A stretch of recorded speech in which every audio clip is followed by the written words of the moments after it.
Good morning and a warm welcome to Weekend Jobfinder. As usual, the computer pages will be on your screens in a moment, but first, here's Yvonne with news of what's happening after that. Hello. Well, as soon as we return to the studio, we'll kick off with our careers check. Today we'll be looking at physiotherapists, their work and the training. Then it's hints and tips time once again, and we'll be continuing our focus on in-work benefits. Right now, though, it's time for today's computer pages. Remember, there won't be any vacancies this morning as it's the weekend, but we'll have a fresh selection waiting for you if you tune in on Monday. Do join us later.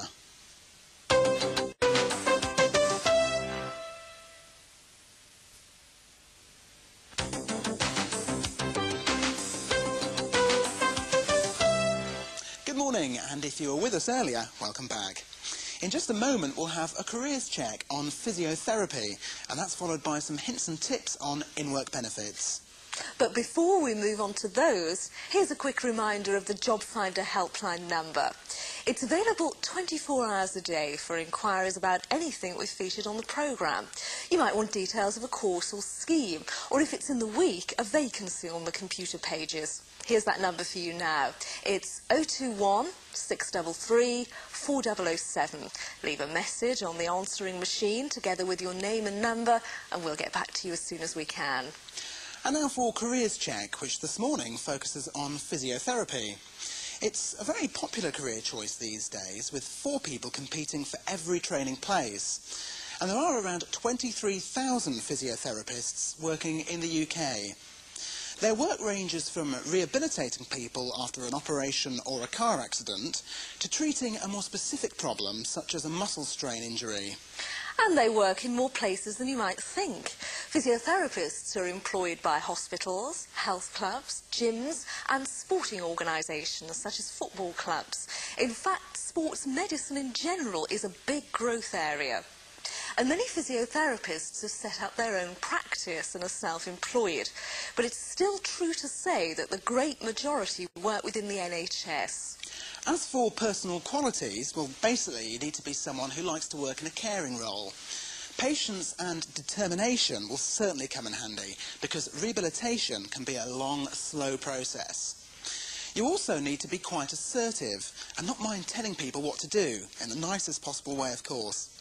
And fitness is a top priority. The work is physically and emotionally demanding. Moving on to training now. Physiotherapists take an approved degree course. You study at a university with attachments at a local hospital. It takes 4 years to qualify, and all the courses lead to membership of the Chartered Society of Physiotherapy and state registration. And now for details of the entry requirements. These apply pretty much across the board. You have to be 18 in order to be considered for training. You need a minimum of 3 GCSEs, including English, and 2 science subjects at grade C or above, and 2 A-levels, one of which should preferably be a biological science. Some universities ask for other qualifications as well, and obviously the more you have, the better your chance of succeeding.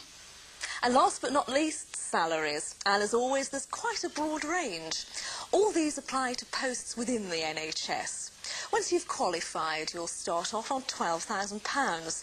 The average for an established senior physiotherapist is £16,500. And senior roles in management attract salaries of £25,000 plus. These all apply to jobs outside London. If you work in the capital, there's a London waiting allowance on top of those figures. So if you're thinking that a career in physiotherapy sounds right for you, what do you do next? Well, the Chartered Society of Physiotherapy has produced a careers leaflet. It lists the various places where you can train, information on the job itself, and details of salaries and career prospects. Now, you can contact them on this number, 071 242 1941. And now for this morning's hints and tips. We're finishing our look at in-work benefits with a run-through of what's available to parents. Child benefit is paid to the person responsible for bringing up a child. It's not income related and you can claim it as soon as a child is born, or you assume responsibility for them. For more details, pick up Babies and Benefits, that's leaflet FB8, or a Child Benefit Claims Package. They're available from benefits agency offices, post offices and health centres. But what if you're bringing up a child on your own? Well, you may be entitled to one parent benefit. It can be paid if you're a man or a woman, whether you're divorced, separated or unmarried. One parent benefit, leaflet CH11, gives more details, and once again this is available from benefits agency offices, post offices and health centres. And remember that for more information on these and other benefits, you can call the Benefit Inquiry Line on free phone 0800 666 555.